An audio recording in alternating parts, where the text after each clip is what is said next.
Golden State Media Concepts Fantasy Football Podcast is your one-stop shop for fantasy football news and advice. Can't decide on who to draft on the first round? Going gaga on how to line up your team. We've got you covered. Traditional leagues, dynasty leagues, PPR leagues, IDP league, even daily fantasy football league. Join us as we break down all the questions of fantasy football. It's the Golden State Media Concepts Fantasy Football Podcast.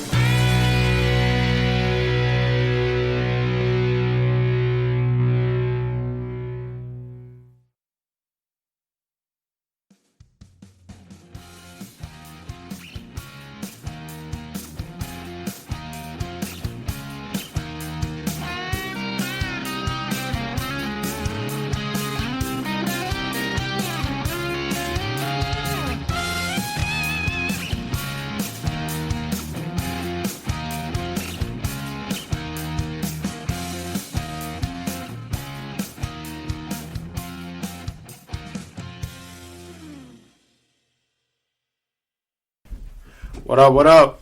GSMC Fantasy Football Podcast, brought to you by GSMC Podcast Network. I'm your host, Emmet Wyman. Saturday show, here we go.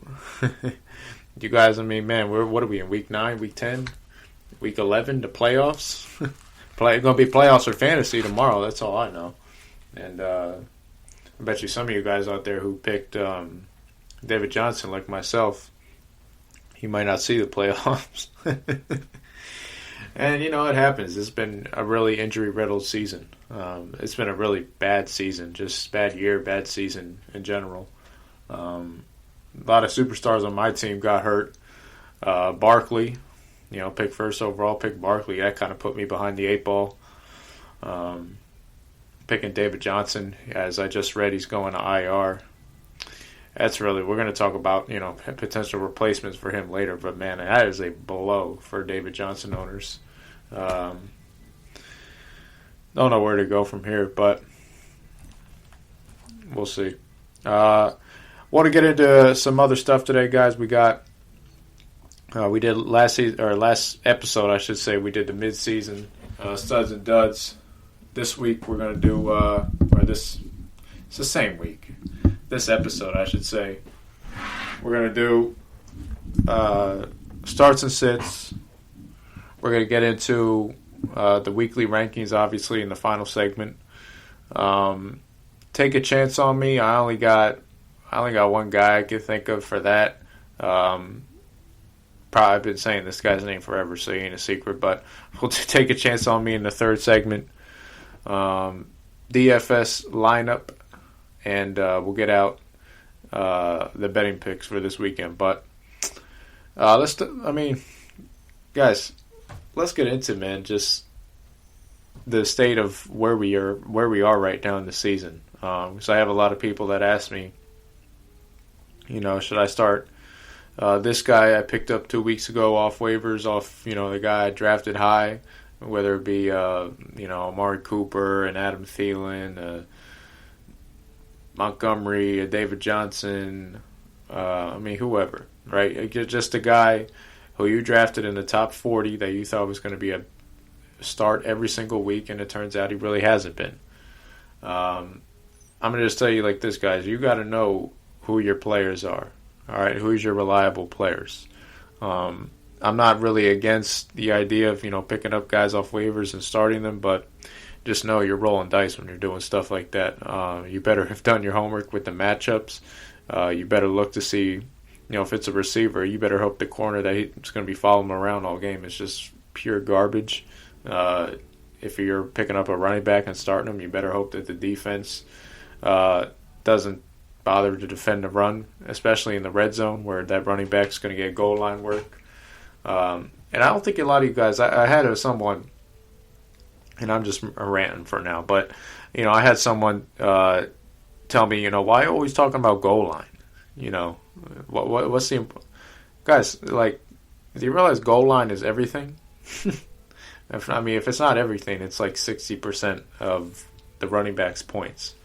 They're going to come from the goal line, all right? Unless you have a running back like a Kamara who is explosive and can get it from 50 yards out, or Derrick Henry, who, will get one of those every once in a while, then odds are you're going to be looking for goal line volume. And, one of my pickups last week, not to really toot my horn, because he didn't really do all that, but he did pretty well for a waiver pickup, was DJ Dallas. And due to some bye weeks, I had to start him.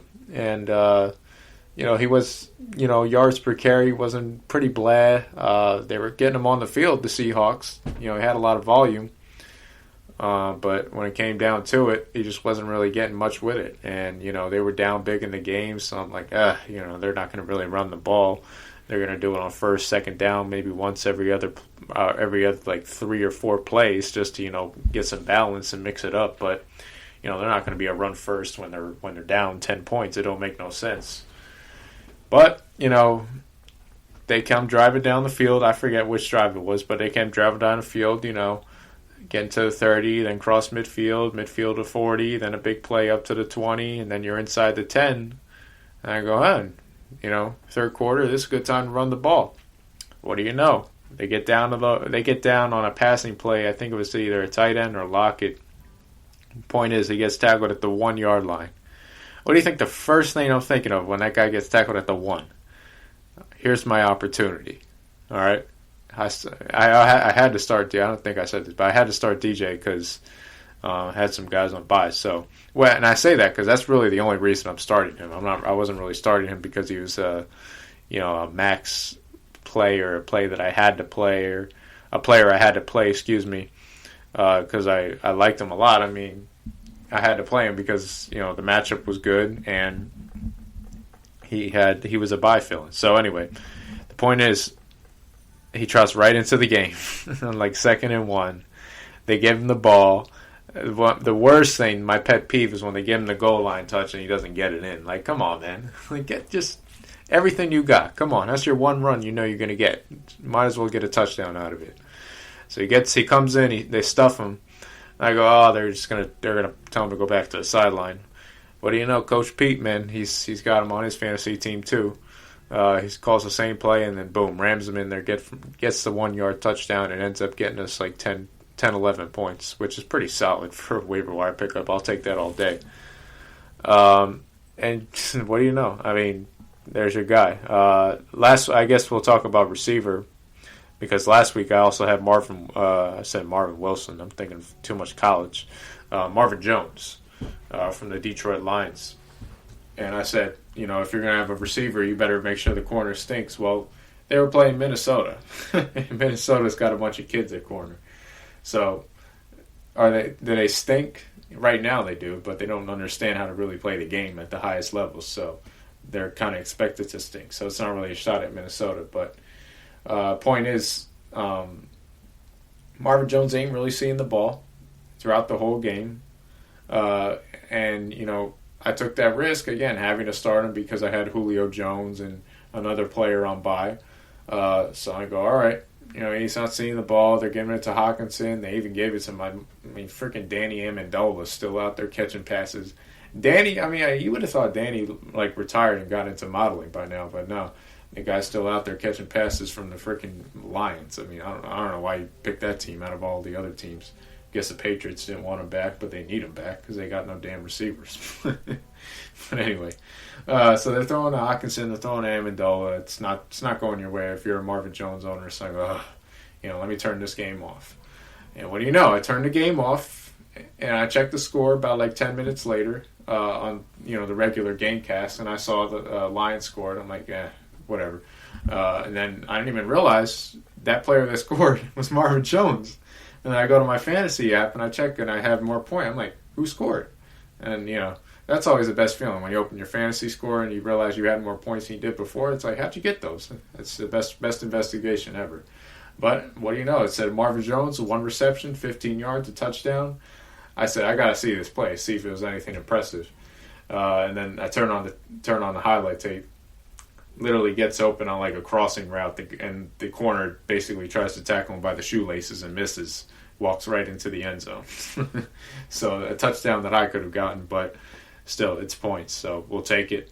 But that's just, it's not really tooting my own horn because it's not like these guys went off for 20, 30 points and we're just an absolute, like Chase Claypool, if you called that, like that's, you could toot your horn on that when he had the 30 points, like that's a heck of a call if he had that. But, a guy getting in there for one catch and a touchdown, like, come on, that's not really something worth. But that's also, I guess bragging that I did my homework. The only time that you could brag in this sport is about doing homework. But, guys, it's just saying that the injuries are going to happen, all right? So don't feel like you're the only one. Because I see guys, I'm in last place because I have all these. Guys, you're not the only team hurt, okay? There's not one team in fantasy that's just 100% all the guys they had healthy.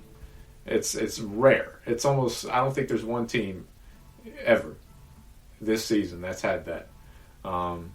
Maybe they've had guys, come in and out, but they certainly haven't been healthy all year. There's just no way that's possible. But, it's going to operate. What it's going to do is it's going to open opportunities for guys to come up on waivers and, really make a name for themselves and get a lot of volume. So, nobody would have expected a DJ Dallas to come in with Chris Carson and Carlos Hyde down. But what do you know? Both those guys are out. Travis Homer ain't it. Rashad Penny, he was a first-round pick 2 years ago. He hasn't played. When's the last time he's played? I haven't heard him in like a year. All year I haven't heard this guy. I don't know where he went. But, all those running backs down for Seattle, and what do you know? They got to start their fourth-round rookie from the U. And the guy's getting points. So we're going to get into a break, guys. I guess before we get into a break, I'm going to give a round of applause to Phillip Rivers, baby. Phillip Rivers. You guys see that? My God, that Thursday night game. If there's one defense Phillip Rivers is going to play well against, it was Tennessee's defense, who gave up 31 to the freaking Bengals, with Giovanni Bernard. But, hey, give credit to the old man. He throws the ball like it's a boulder still. Troy and Joe were talking about it on the broadcast like they've seen it for the first time. Guys, all year he's been throwing the football like a boulder. But bad news is for us Jonathan Taylor fantasy owners, oh my God, has the season gone south for him. It was looking good in the Ravens game. Then he fumbles the football. And as soon as he fumbled the football, I go, oh my God, the one thing you can't do, because that's going to get you right back in the doghouse. As soon as he fumbled that football, I turned that game off. Because, I had no reason to watch that game aside from watching him. So I knew he wasn't going to get back in the game once that happened, which really stinks for us JT owners. But this week, this is just, they put him in the game. He gets one. Frank Reich, he always, I guess he's really buying into this hot hand. We're going to go with the hot hand. Look, go with the best player. Screw the hot hand. This isn't basketball, all right? In basketball, that's about having a hot hand. There's no, running back, come on. You're going to run as good as the O-line's blocking for you. It doesn't matter if it's the first guy on your depth chart or the fourth guy on your depth chart. Granted, there's a big difference in talent just in terms of reading the holes and, gaining the extra yardage. But the base amount of yards and volume can basically go to any running back on that roster. And it should be your best one, which Jonathan Taylor is. But they don't agree with me. Nyheim Hines, he had a good day. He looked fast, man. I'm not going to lie. He had some juice, but that Colts backfield, man, that's turned into a dumpster fire. But I guess they got the win. So, anyway, guys, let's get a break. We'll roll into more. We'll try to get some more of these players as we go along. You know me, I love rambling and ranting to start off the show, but we'll get into some real fantasy talk. We'll try to pick out some starts and sits for this week. Guys we like coming up. So we'll be right back.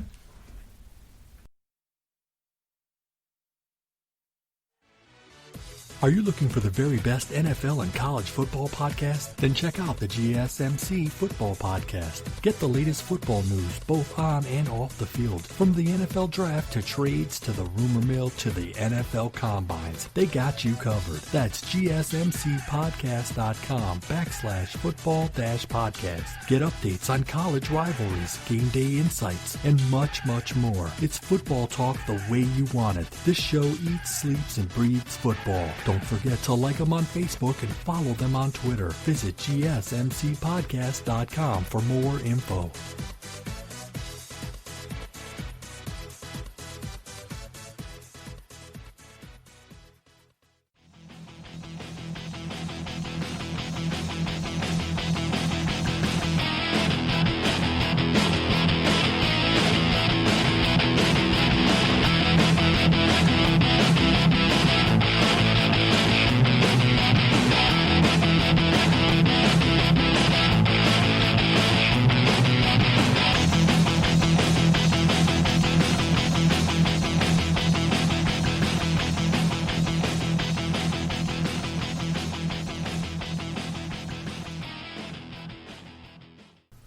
All right, back GSMC Fantasy Football Podcast. Let's get into starts and sits for the week.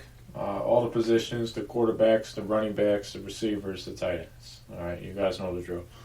Quarterbacks, let's get the obvious out of the way. Aaron Rodgers versus Jacksonville. I mean, come on.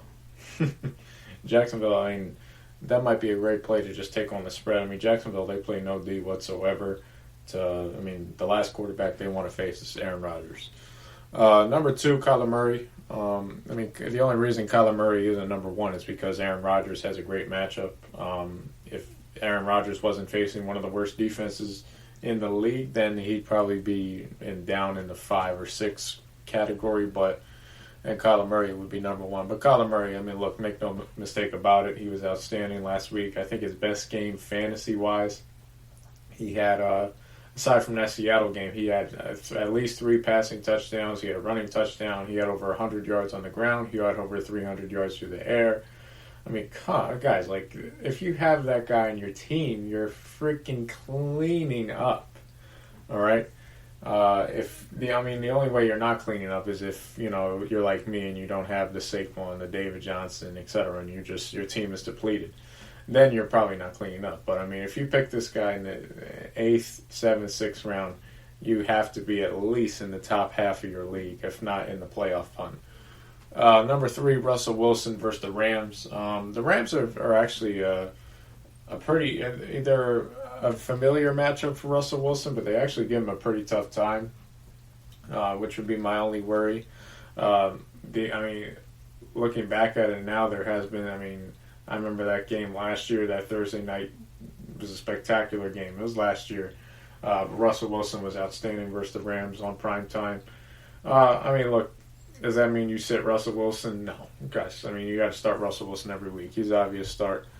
Number 4, Josh Allen versus the Cardinals. Josh Allen, he was hyped up to be the MVP. Guys, I don't think that's going to happen. I think he's definitely improved, which is a good sign for Bills Nation, or Bills Mafia, I should say. Too bad, man. The one thing I miss from game day and seeing all these tailgates was watching those Bills fans, man, go crazy on the tailgate. They're really diehard fan base, man. Those are some good fans. They deserve a good football team, and looks like they're getting that. They have a good quarterback now. But we'll see with that Josh Allen going forward. I think this week, though, versus the Cardinals. The Cardinals, to me, look, they played well on D versus Dallas, but that don't mean nothing. Aside from that, they've been horrible. Seattle scored up and down. Tua, a rookie, went up and down the field on them. So I don't think Josh Allen's going to have a hard time at all.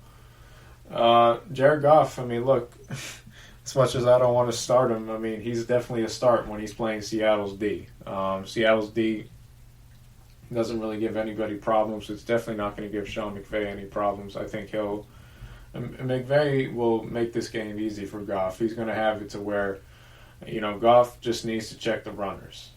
Okay, that's somebody I respect with NFL knowledge told me that, and that's how you describe Jared Goff. He's a quarterback that's got to check the runners. Okay, the baseball pitcher, he might have a guy on base. He looks at first, he looks at third, then he winds up and throws. All right, when Jared Goff can make sure everything's all right, look around, okay, we're good, boom, and go underneath, do a lot of horizontal passes, a lot of, just stretch the field horizontally, take very few vertical shots, put the ball in the air for as little as possible. When they got a game plan like that, which Sean McVay can easily come up with, it's going to be hard for any bad defense to stop. And a good defense will easily stop that and hold it to 17, 20 points. But Seattle's defense got no shot. So I'll take Jared Goff this week. Might be the only week. Justin Herbert versus Miami. I know Miami's been doing better on defense, but I'm still not going to trust them. I like Herbert. I think still, guys, every week starter if you have him. And then Deshaun Watson. I would be careful about him because it looks like there's some COVID situations going on with the Texans. But look, I mean, versus the Brownies, come on, you got to start him. Let's get into some sits now. Sit down, Matt Stafford. I'm not really liking Matt Stafford recently. I mean, probably the one quarterback that I was just completely wrong about. I'm like, man, get this guy in the 11th, 12th round, make him your backup. He ain't even worth a roster spot on your fantasy team, if I got to be honest with you. Now he's had an injury. There's a chance he could have. I think it was him earlier in the year who had COVID. I'm not sure. That was a while ago. But I mean, point is, guys, I'm not rostering Matt Stafford at this point unless he has a godly matchup. Washington, I have a really hard time figuring out on defense because you really on paper, you look at the Chase Young, John Allen, Kerrigan. I mean, all these pass rushers that are just stud up front. But when you turn on the tape, you don't really see a dominant defense. You see a defense that can be dominant at times. You see a defense that gets after it on pass rush. But just a true dominant front, when you turn on that tape, you don't see it. And I don't know if that's, the players or coaches to blame or the culture. So you never know. But, I mean, I think it could be a combination of the culture and the coaching staff. But, I don't know how to evaluate them. I mean, their secondary has never been good. But the assumption going into this year was that their D-line was just going to be so fierce that it didn't really matter what their corners was because your quarterback was going to be on their butt. And, I mean, they struggle to get Danny Dimes on his butt, and everybody can get him on his butt. So that kind of concerns me, if I got to be honest with you. But going back, listen, guys, going back to Stafford, he's probably a sit down for this week, even though it's Washington. Kirk Cousins, sit down. I mean, Kirk Cousins, guys, do we got to go any further with him? This guy's, he is, you want to talk about a guy, he is who we thought he was, or who we thought they were, whatever the Dennis Green quote is. I mean, Kirk Cousins, literally, this guy has done nothing these past 2-3 weeks but hand the ball off. He's literally doing nothing. Okay, you pay a guy $30 million. You could put, the Vikings can literally put freaking Tavares Jackson back there at quarterback and do the same thing that Kirk Cousins does. And I pull that name out of my butt, but guys, I'm being serious. Do you watch the Vikings play? All they do is hand the ball off to Cook and Kubiak's running. Kubiak's running schemes are they're just impressive. Because teams know that they're going to run the ball. It's no secret. Especially after the Packer game when they ran. That's all they did was run down the throat on Lambeau, and they won the game. Every team, all right, let's just sell out for the run. And they just can't stop it. Last week with the Lions, the Lions, again, they have no team speed on defense. They're not strong on defense at all. They get pushed around pretty easily. They have a combination of washed-out players with really young players, and I just don't think it works well for Matt Patricia. Minnesota just pushed them out the way and ran the ball with Dalvin Cook, so leaving Kirk Cousins with nothing to do. Now, this week, I don't know what the game plan is going to be. Chicago is obviously a respected defense. Dalvin Cook's playing lights out. I don't think it's going to stop, so I would just lay off Kirk Cousins for this week. I don't think anybody's starting him, but don't even bother. Joe Burrow, guys, versus Steelers. I'd look for another quarterback. Probably not worth it. And then my last sit, Alex Smith. Guys, I don't think anybody's really picking him up, but, have you guys seen Alex Smith play? This guy's literally a statue playing on one leg. Okay? And it's not even going to be, I should have crossed his name out, because I think it's going to be Dwayne Haskins this weekend for the Redskins, or for Washington. So I don't even know if it's going to be Alex Smith, but watching him play last week, Alex Smith needs to retire. And the Redskins need to buy out his contract for respiration, or not really, that was kind of the wrong word to use, but just for some freaking sympathy or something for his horrific injury that you caused. All right, I don't know if that was, I believe that was the Washington's, their medical team were the ones that kind of screwed up his leg during the surgery. So, I mean, if you're Dan Snyder, I mean, just have some freaking gratitude for the guy for having the guts, all right? Now, you know what I want to say, but I mean, let's be honest. He had some big-time balls going back out on that football field after what happened to him. I mean, that's what you got to respect for Alex Smith, because, guys, not only did he, and I said this before, but not only did he not almost lose his leg in his career, he almost lost his life. Okay, that's how bad that injury was. He almost lost his life. And he's out there playing football. I mean, that's ridiculous, just forget the football part of it, from just a human perspective. What do you, I mean, if you're Alex Smith, what are you doing? I mean, it's not like you need the money.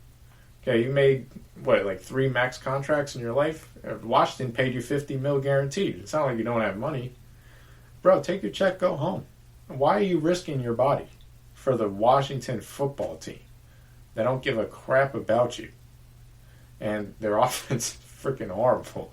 It's not like you're throwing to Travis Kelce. I mean, you're throwing to freaking Logan Thomas.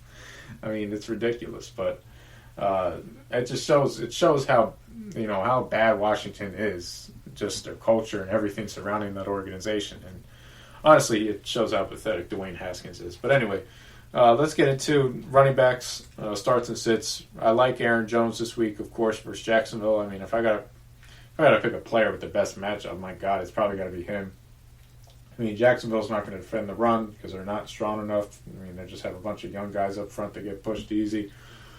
Aaron Jones is the running back that's going to get involved both receiving and rushing. I mean, this could be one of the Aaron Jones 3-touchdown, 4-touchdown games.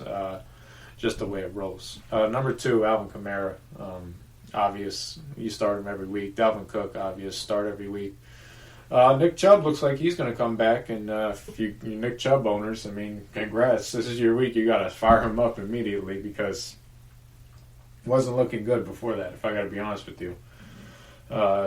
Nick Chubb was a player that I really didn't recommend, just due to the fact that he does have an injury history. Kareem Hunt was there looking to take snaps from him. And he just wasn't, he really wasn't getting the burn necessary to be an all-out workhorse back. He was a good back. He's a great player. I mean, just the player himself, I like him a lot. But as a fantasy player, I don't like him at all because he's not reliable durability-wise, and he's not reliable in terms of his snap count. But look, you're playing Houston. Houston is horrible in D. You got to start him. Henry, obvious start. Antonio Gibson, one of my favorite players this week versus the Lions. Aside from Jacksonville, Lions got to be the worst defense, period. I mean, they're so damn slow. I mean, if Washington, I mean, they're so poorly coached as well, but if they can stretch the field using sweeps and reverses, I mean, even though the receivers are slow, get Gibson involved, get J.D. McSuckett involved, just stretch the field horizontally as much as possible, and then start attacking them vertically. The problem is you can't really attack them. I mean, everybody knows that Haskins is not a threat to attack the field vertically, so nobody's going to care.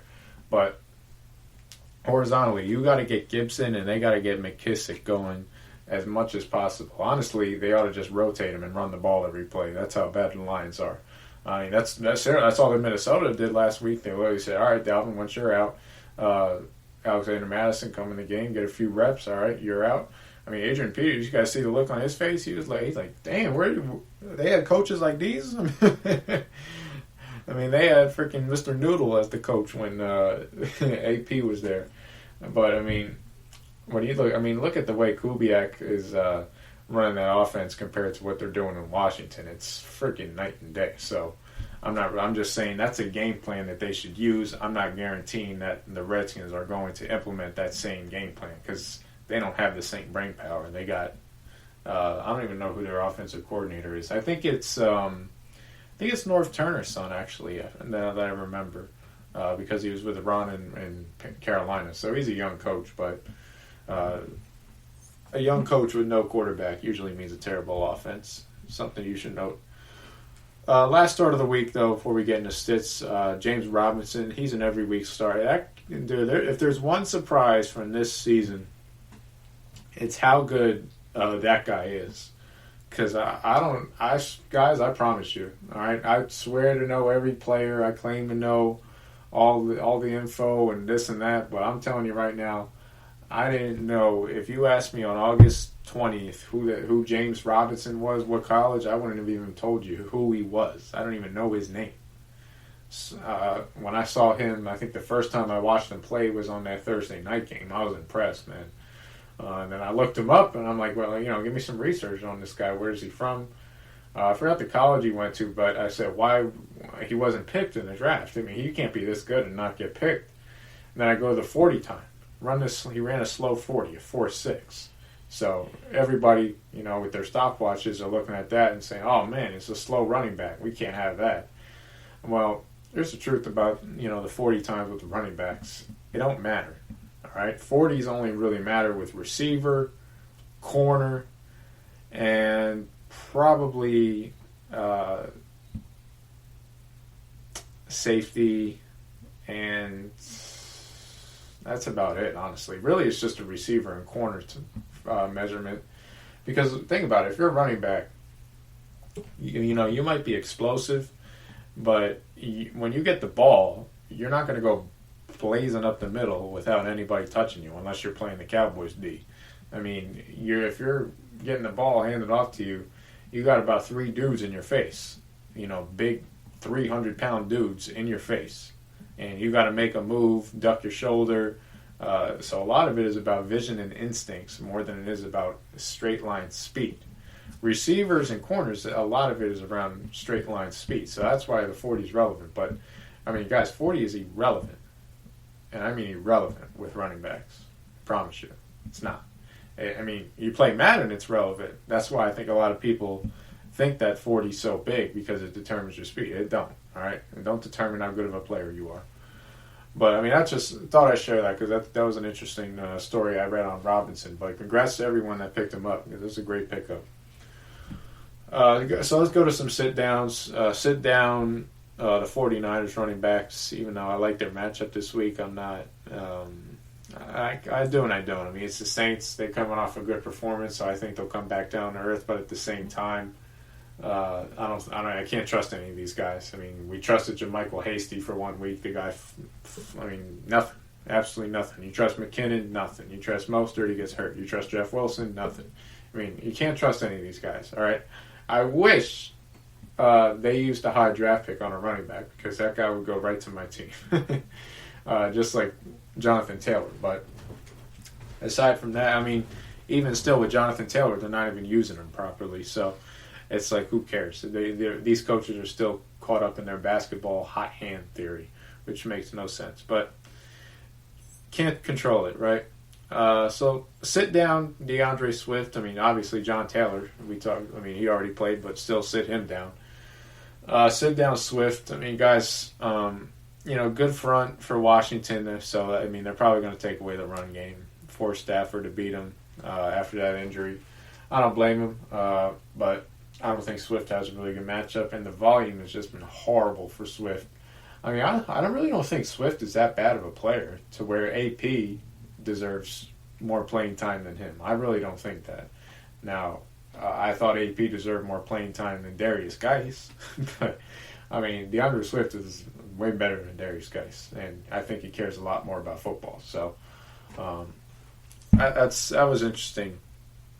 Why his case as a whole is just really interesting to me, because I don't really understand it. And I've been trying to read, even Lions fan page or Lions fan site, whatever, just trying to see, what the heck's up with him. And I don't think the fans themselves even know it, or the people that are connected to the Lions. So who knows, honestly. If you're a DeAndre Swift owner, I mean, you keep him, because if AP goes down, then you expect him to be the workhorse, right? But at the same time, it's tough to start him. So it's a tough position, but hold on to him. Ronald Jones, I'm going to sit down this week as well, even though he's got Carolina. Ronald Jones has just, ever since that Packer game, it's just been a freaking downward slope. Nothing. And then last week it got to a point where they were putting in Fournette. You're like, you know what, screw it, we're just going to go with another guy. And then I think we have to categorize some backfields that are just not reliable. The Lions, the 49ers, the Ravens, the Giants, the Chargers, the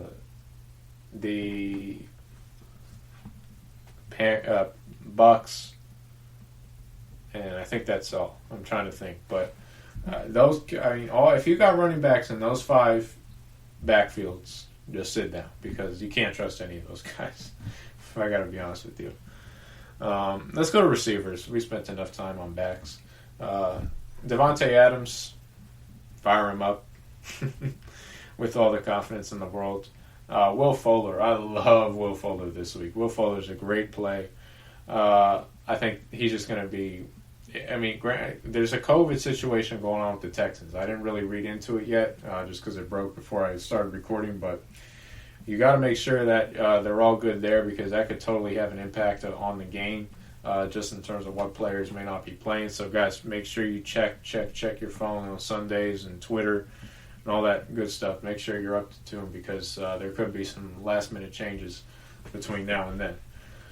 But if Will Fuller and Deshaun Watson, man, they're playing, start them up, man, because Brownies ain't good on pass D. We all know that. Terry McLaurin. The first time I said his name in a while.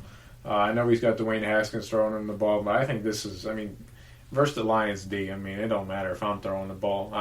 You take whatever receivers you can, because like I said, the Lions D, slow, soft. It's easy to score on them.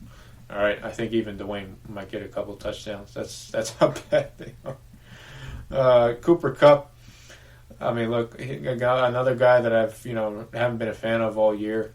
But going against Seattle, man, you got to start all your receivers who play Seattle, because your team will score 40 points on Seattle's D, and all your superstars will get a touchdown. Like the Bills with what's his name? Guy off the Davis, receiver, rookie. Kid comes out of nowhere. He scores 2 touchdowns. Haven't scored a touchdown in like 5 weeks. So, always start all your receivers you got versus Seattle. Obvious DK Metcalf, Mike Thomas, Stephon Diggs. I think those are the obvious starts. Brandon Cooks, if he's good to go. Again, check the Texans updates, guys, because there's a murky situation going on there with the COVID. And then, again, Robert Woods, start him, playing Seattle. Guys to sit down this week. Sit down, Justin Jefferson. Great run, that we have with Jefferson, but I feel like it's coming to an end. And it's not even Jefferson himself. Jefferson's actually improving as a receiver, because he has Kirk freaking Cousins, who stinks throwing the football, and they're literally revolving the offense around Dalvin Cook. Everything's revolved around Dalvin Cook. So, kind of sucks if you have Vikings pass catchers, because they're not going to be very productive for you. Adam Thielen, I think, he's tough, because, the guy is extremely talented, comes to play every week. You're going to get the best from him, but again, it's hard, man. It's really hard to trust these Vikings receivers and quarterbacks, because they don't get any burn, and a lot of our system is revolved around volume. And if you're not getting any volume, then what opportunities are you going to present to score points? So that's why I'm not really a fan. Other guys I don't like, I would say Lockett, I'm not really a fan of this week, even though he has a good matchup. Look, Lockett, let's take the Cowboys game and the Cardinals game out. What is Tyler Lockett? Let's be real. I like Lockett. I think he's a good player, but fantasy, what is he? Okay, what is he? Statistics. Okay, that's what fantasy is. We can love the players all we want, but if they ain't putting up numbers, they ain't putting up numbers. So, take those 3 touchdowns away from the Dallas game, take the 3 away in the Cardinals game. You don't really have a great fantasy receiver. So it's hard to trust him. Metcalf, I'm going to trust because they seem to love him on that long ball. And that, I mean, if he catches one long ball, it's like 8 points. So you got to start him. But Lockett, he's a cautious starter. Sit down. We're going to say sit down Mike Williams. I know I was kind of high on Mike Williams. I'm going to come back down on him again because Mike Williams loves being inconsistent. And I don't even know if it's him to blame or, Justin Herbert. I would blame him because this inconsistent thing has been going on ever since he was drafted. It's not like it was something new. He did it with Phillip Rivers. So, I mean, I don't know if it's really the quarterback's fault. I'm going to have to blame him. DJ Moore, man, what a bust he's been. He's been absolutely nothing. I mean, for a top 40 pick, if you picked him, you've got nothing in return. Curtis Samuel off waivers looks like a better fantasy player than him because he's at least getting carries out of the backfield and getting a lot more touches in the red zone. Robbie Anderson, for the value you got on him, he's a much better player. DJ Moore, man, not a fan. And then I think that's it. I mean, that's all I can really think of for any notable names on the sit down. Let's just go to tight ends because we're getting pretty long here on this segment.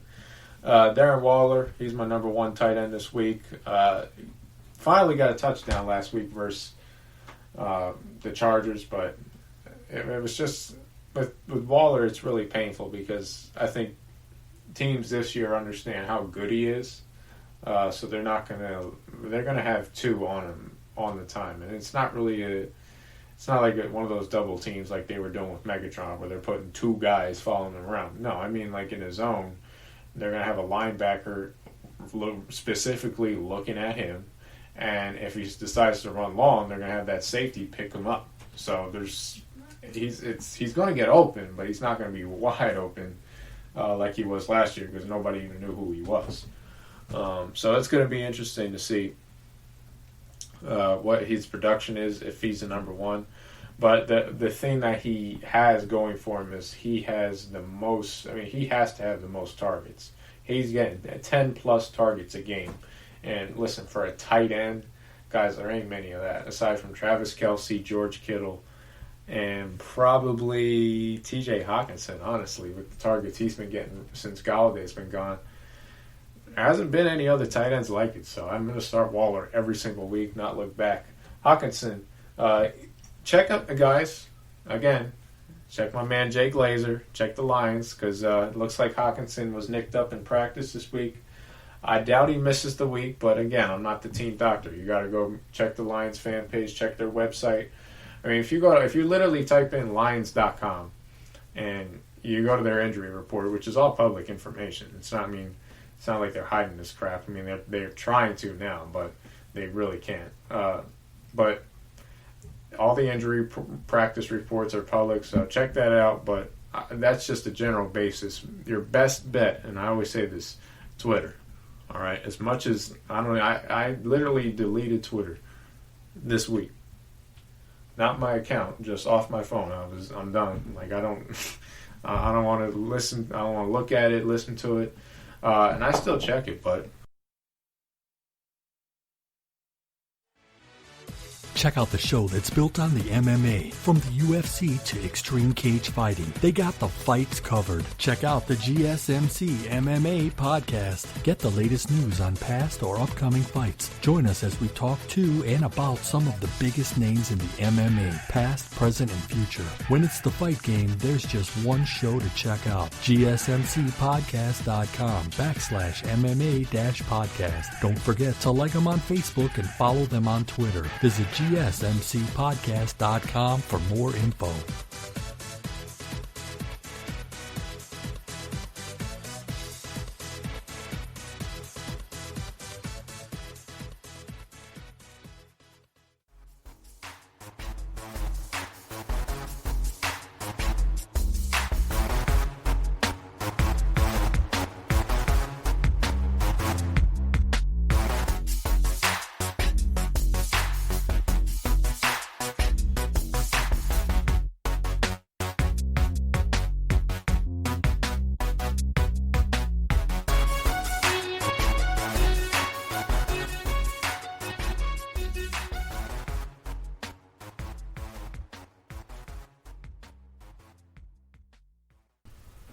all the other nonsense going on in the political world and all that, I just don't need it, man, honestly. But I'm going to tell you what, Twitter is really good for fantasy. It's really good because fantasy revolves around a lot of instant information, like literally like stocks. Like a lot of it's instant. Injuries, practice reports from the beat writers saying which players look good, which players the coach is looking to use more, etc. That's all. Literally, if you go to Twitter, you type in lines, you're getting all that information right in front of your face. You don't have to go researching on the web. So that part of it I really like, and that's a part that I'm really for Twitter. But all the other people's opinions about all the other stuff, I can do without that. That's why I just had to get rid of it.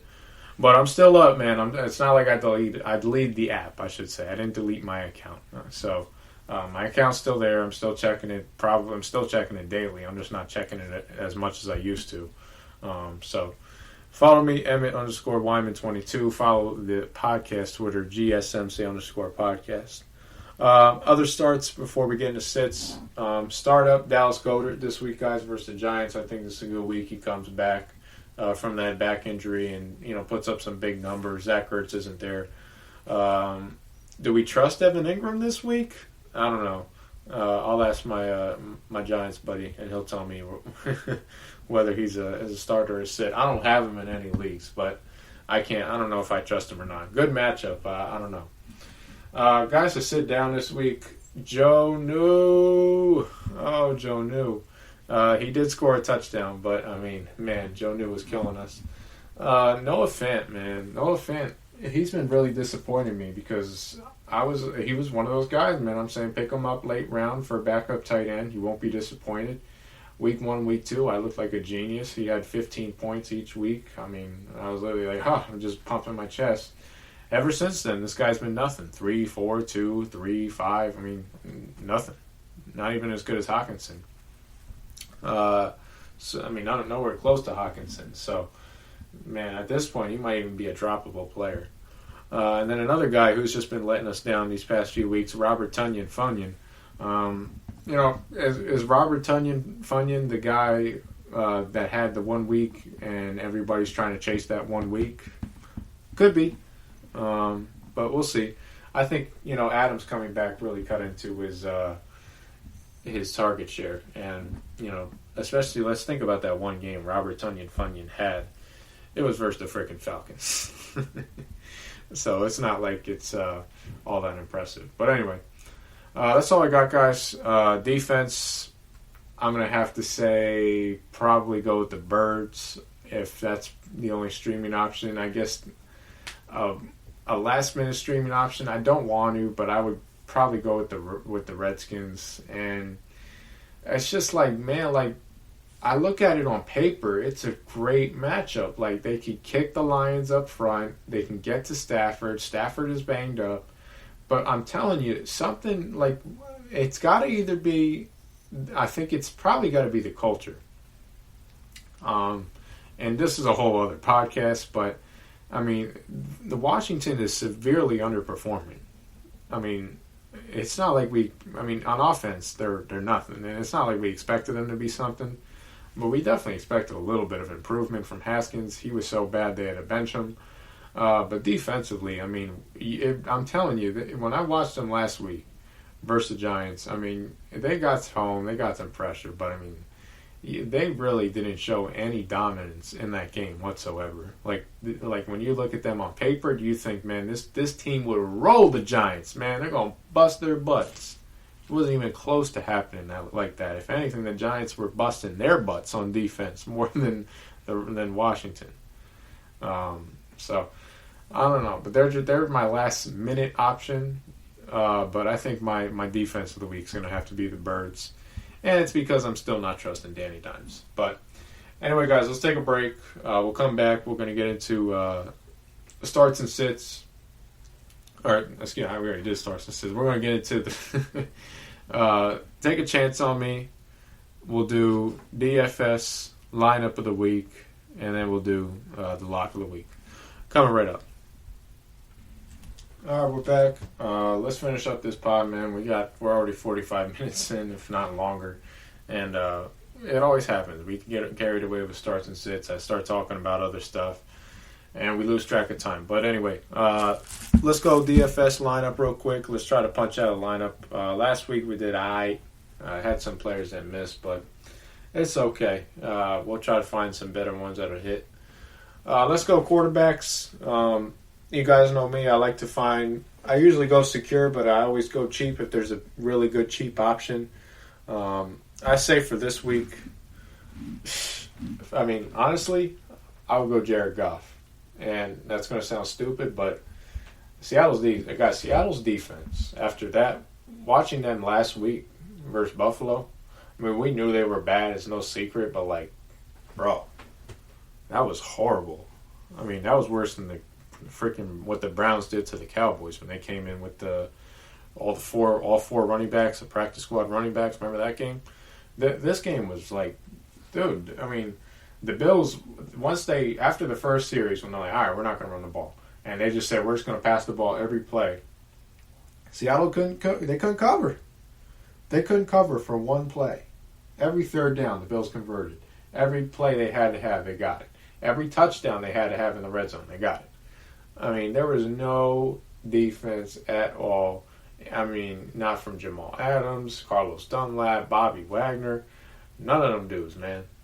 It's all the same with Seattle. So I that was something I really was wrong about trying to evaluate the game last week. But I'm telling you what, man, I think, and especially with Sean McVay's familiarity now with Pete Carroll's system, he knows how to move the ball on his defense. So I'm gonna take a chance, and I'll go with Jared Goff this week. Running backs, man, trying to find some reasonable options. I think Antonio Gibson. I think that's a guy you got to plug in. He's starting to become more expensive. He's actually been more expensive as the season went along. So for season-long fantasy owners, that's a really good sign. If the odds makers are raising money on the player, that means the player's increasing in value. So, which confirms what we already said. So I'm going to take a shot on Gibson versus the Lions D. If I got to go with the second back, I mean, I'm not even going to... I kind of want to take 70s mustache Gio Bernard just due to the fact that it'd be really funny if he does well. But just the fact that he's playing Pittsburgh, which is why I don't want to. But seeing him come in with backup offensive linemen and run for almost 100 yards is pretty, crazy. And to do that and get some receiving yards, that's pretty nice. Granted, it was versus Tennessee, and I think after watching that Thursday night game, we know how bad Tennessee is on D. The fact that they were letting Phillip Rivers carve them up, I mean, come on. But I'm going to have to consider him. I don't know if I could do it, if I got to be honest with you. You know, here's what we're going to do. Give me the two Washington running backs, because I don't think they're going to try to get the ball out of Haskins' hands as much as possible. I think Ron knows that Dwayne is just going to turn the ball over if he's asking him to beat this defense. I honestly think this is a game Washington can line up. They could do a bunch of screens. I mean, this should be a similar game plan to how they played Dallas. They ran the ball with Tony Gibson. They did a bunch of screens with J.D. McSuckett. So give me both of them because they both had monster games that day, and I think that'll replicate. So I'll take both. We'll make it easy. I'll go both Washington running backs. Go to receivers. Give me McLaurin because I'm just going to fade Detroit this week. I'm not trusting them at all. It's not like I trust the Redskins, but, I mean, they're so bad on D that I'll take a chance on them. And the Redskins players are not that expensive because people don't like playing them, which is really the name of the game in DFS when you think about it. I mean, I'm not a frequent. Not really used to be, but I've played around with it, so I know how it works. But really the name of the game is to find value on lower priced players, but find players that nobody else is playing. Because, anybody can walk in and for a free lineup and pick Aaron Jones and Devontae Adams, and DK Metcalf. It doesn't take a scientist to pick. But while all those players might do well, everybody else is going to have them. So as well as they do, you're going to do. You're just going to be sitting in the same pool they are. You're not going to take it. You're not going to grow away. That's not even, or just separate yourself from the rest of the competition because you have the same players, which is what I'm trying to say. I just said it in too many words.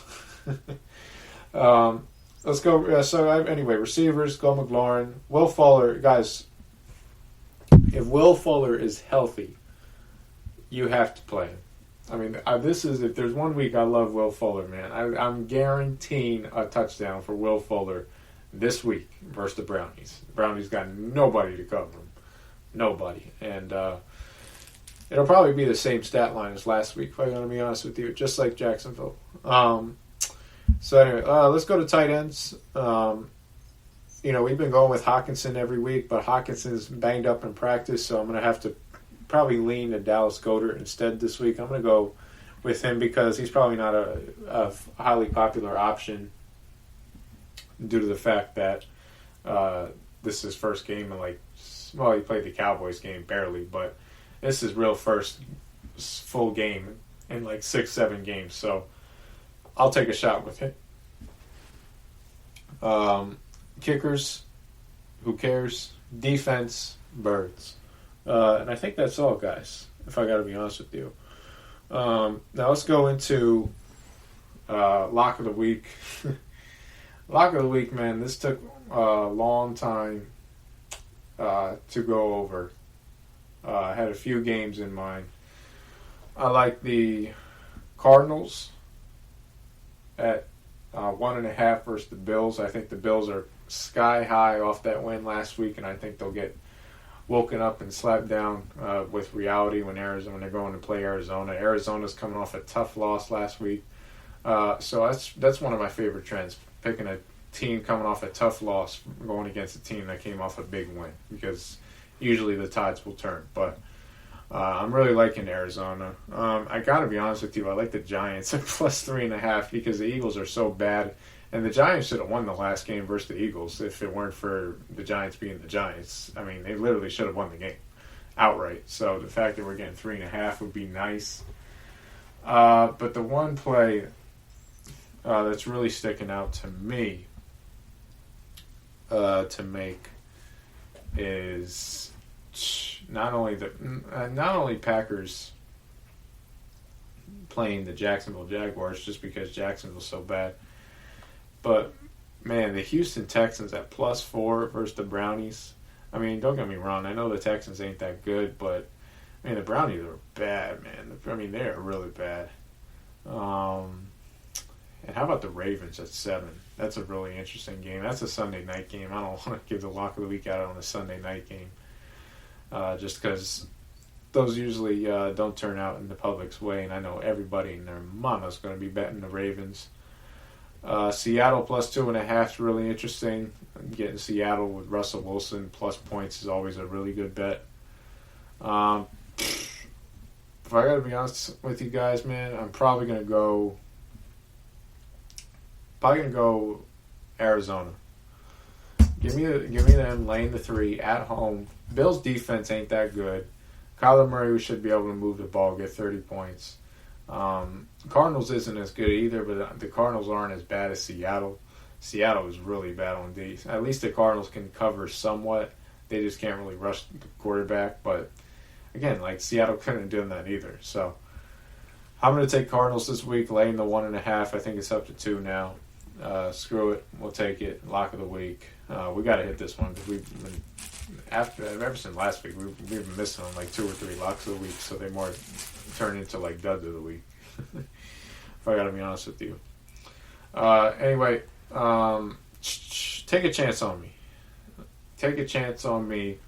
Last week, DJ Dallas was that player. Take a chance on me. If you picked him up, you got 10 points, and you got him on another start this week. It looks like Carlos Hyde and Chris Carson are going to be out, so you got yourself a running back that you can use to fill in your bye weeks until the bye weeks are over after this week, which I think this week or next week is the last week for bye weeks. So once that's over, you guys should be in the clear, but Dallas was a really good replacement option.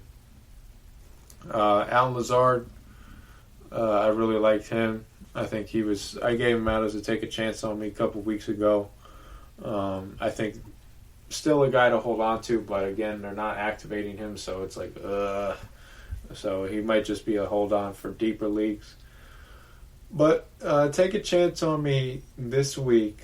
Call me crazy, but I'm going to say Duke Johnson.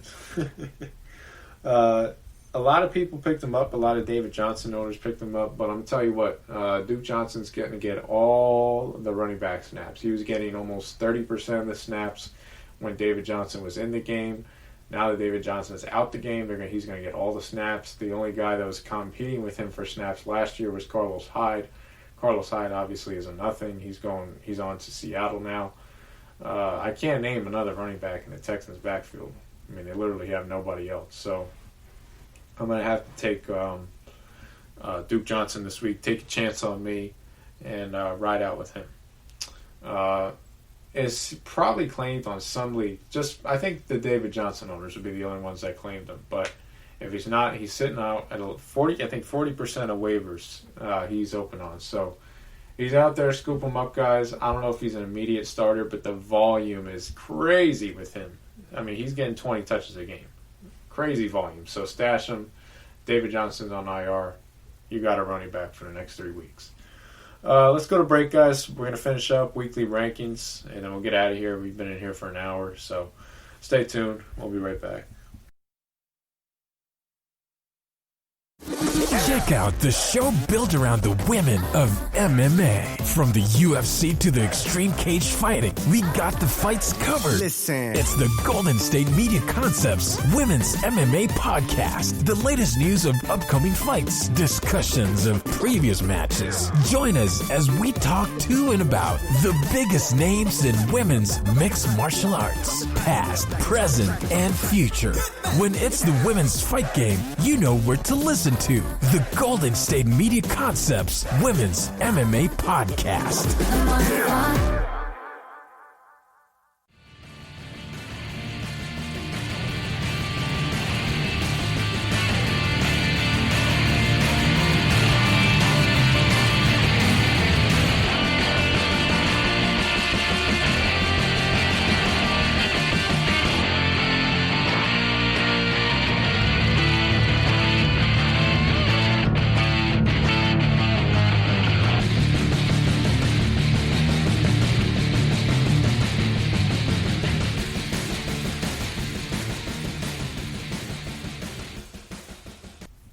All right, welcome back, Fantasy Football Podcast, man. Let's finish up. Let's get out of here. Weekly rankings, top 10 players at each position. That'll give you the optimal chance to win this week. Basically, the extended version of the starts, if I got to be honest with you. Let's run through it real quick, guys. Number 10, hold my breath, Carson Wentz. Look, guys, coming off the bye, I know the Giants are playing him well. But, I mean, this is a game. I mean, he's got some weapons back. I mean, Fulgham's healthy. Raygor's, their first-round pick's finally healthy. Dallas Goedert's healthy. So, I mean, I know everybody says, and his running back, Miles Sanders. We didn't really talk about him earlier just because I don't think the matchup's great. And I kind of want to wait to see what he's going to do. But, you know, they're all back. I mean, so, you know, this Wentz don't got weapons. You know, look. He doesn't have DeAndre Hopkins, but he still has weapons. All right. And look, you don't really need a lot of weapons to beat the Giants, even though the Giants look good beating the Redskins. And the Redskins, I mean, it's like it's just a merry-go-round in the NFC least. Everybody's fighting, but they're fighting for nothing. But with Carson, I mean, look, you're coming off the bye. You got your running back. You're playing a team you know. I mean, should be a really good matchup to get back on track if you're Carson Wentz, especially after 2 weeks of taking all that hate from all the Cowboys fans and just national media as a whole for that performance that he had against the Cowboys. Number 9, oh my God, hold your breath again, Baker Mayfield.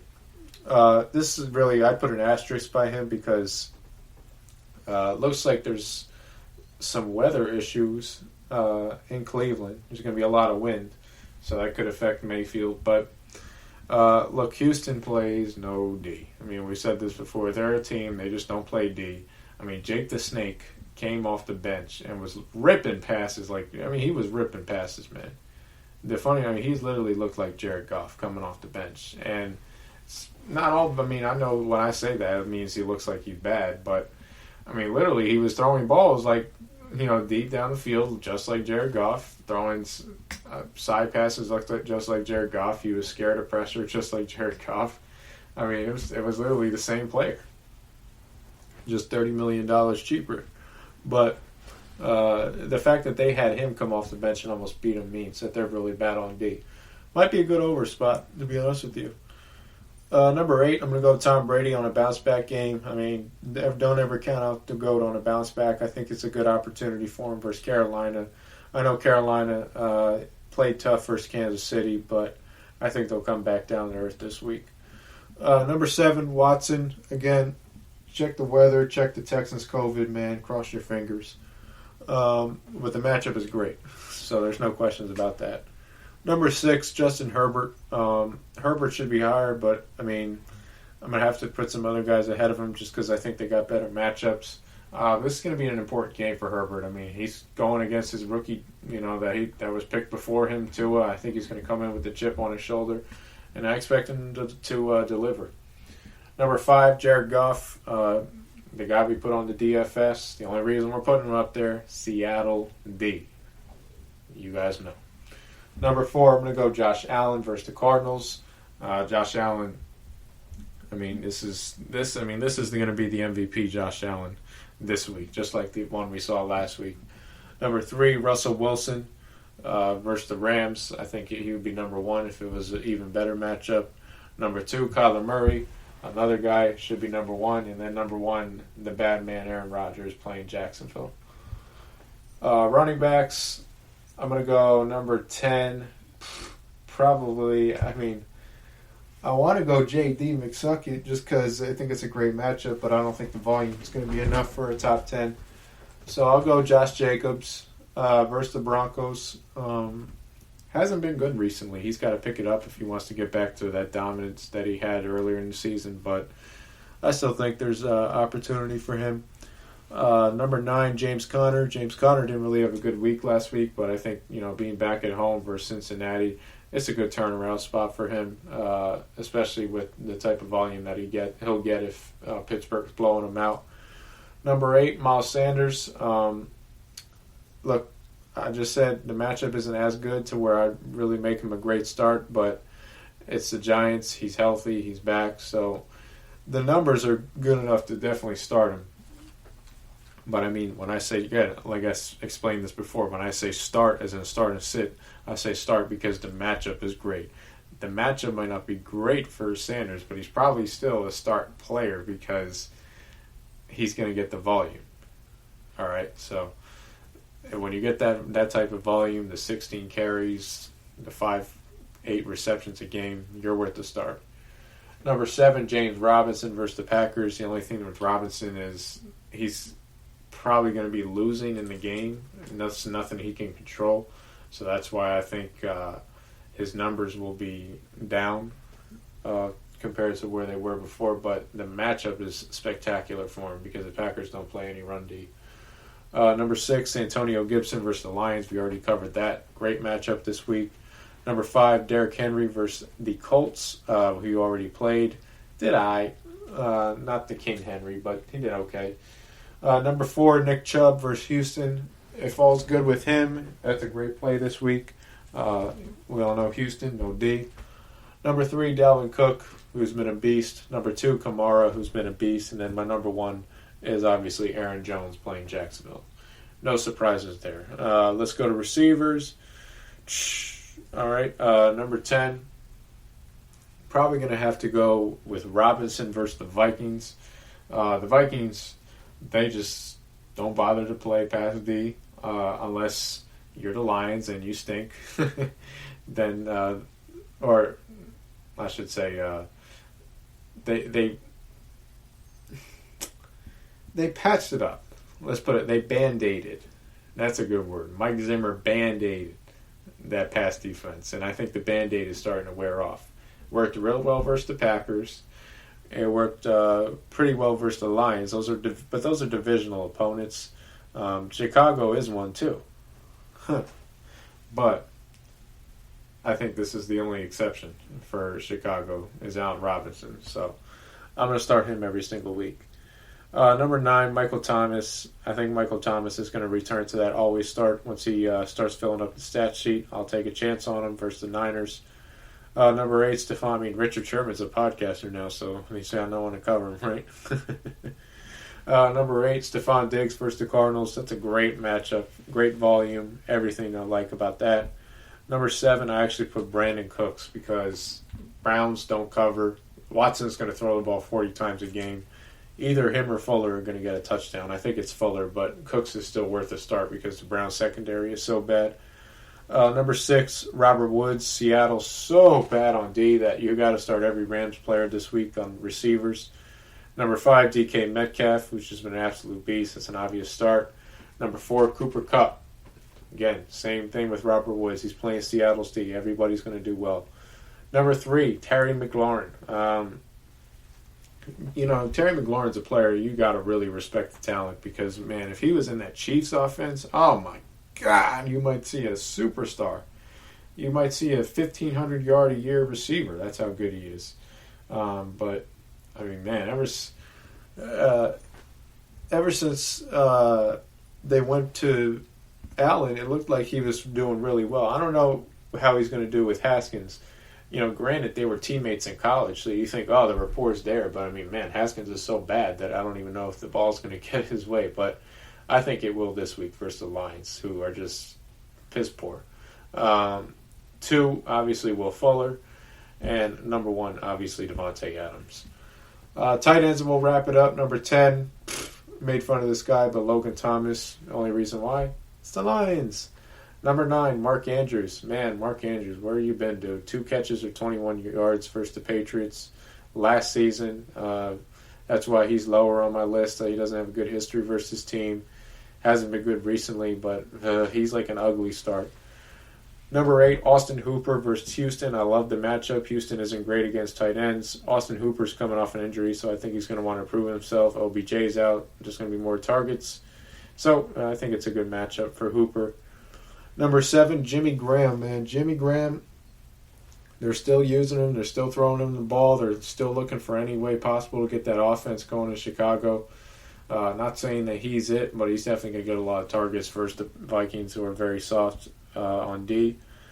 Number 6, Eric Ebron, playing Cincinnati. I think this is one of those games for the Steelers where everybody will just get a score. Deontay, Chase Claypool, Ebron, the running backs. So I think this might be a week to start all Steelers players. Number 5, Rob Gronkowski versus the Panthers. Rob Gronkowski's back, guys. He's not the Gronkowski he was with the Pats, but, man, he's coming close. I mean, he's been looking really good these past weeks. Good to a point where you actually have to start him every week. That's how good he's been, and I've been impressed with Gronk. Number 4, Dallas Goedert. I already talked about him before. This is a great matchup versus the Giants. Number 3, Evan Ingram. That's tough to say because it's hard to trust this guy. It's really hard to trust this guy, but the matchup is so good on paper for Evan Ingram this week. And, Giants are a little banged up at receiver. They're not playing with Golden Tate anymore, I guess, because they're just trying to set a record straight with him. I don't know what the deal is. But they got no receivers, so they're going to have to get Ingram involved, and he's been getting a lot of targets recently. He had a bad game versus the Eagles last time, so maybe this is the game he straightens up, comes back around. I'm going to take a chance on him this week if I have him. Number 2, TJ Hawkinson. Check the injury report, but all should be good. And then number 1, Darren Waller. And then we already talked about defense, guys. Philly defense, Washington defense. Heck, even the Giants defense ain't that bad. But the defense I'm going to need what's that thing? Man, I was trying to come up with a clever line. Oh, I'm going to need Vicks. That's the defense I need to barricade myself from all this COVID going around. But aside from that, guys, you guys don't want to hear me rant anymore. I'm all done. I'm out of here. Please, listen, follow the Twitter page, GSMC_FFootball, GSMC_FFootball. They're linked together. You'll see Kayvon. You'll see me. Guys, I'm sorry about the clips, all right? We haven't been with the clips in like 2-3 weeks. Just been freaking busy, man. I mean, we're just some broke college kids at the end of the day, trying to get up in this industry. So, don't hate us, man. We're not giving you all that content, but we're trying, man. Hopefully we'll give you these podcasts. They're good enough. But don't get me wrong, I'll start rolling out the clips. The clips at the end of the day are literally from the show. So if you watch the show entirely, you don't have any reason to view the clips. But I know a lot of people on Twitter don't want to watch the hour-long show, and I kind of don't blame you. It's long. It's fantasy talk. It's not really worth an hour of your time. It's worth like 2-3 minutes of your time. So don't worry, I'll get back on it eventually. I didn't even go on Kayvon's show today. He has something to do, but don't get me wrong, guys. Thanksgiving's coming up. We're going to be off, going to have some time, so we'll get back on this grind. We'll definitely get back on this grind, ready to go for the playoffs that are going to be coming around the corner for your fantasy season. So make sure you're subscribed. Make sure you're locked in, guys. My name is Emmet Wyman. Appreciate you guys listening. I'm out of here. You've been listening to the Golden State Media Concepts Fantasy Football Podcast, part of the Golden State Media Concepts Podcast Network. You can find this show and others like it at www.gsmcpodcast.com. Download our podcast on iTunes, Stitcher, SoundCloud, and Google Play. Just type in GSMC to find all the shows from the Golden State Media Concepts Podcast Network, from movies to music, from sports to entertainment, and even weird news. You can also follow us on Twitter and on Facebook. Thank you, and we hope you have enjoyed today's program.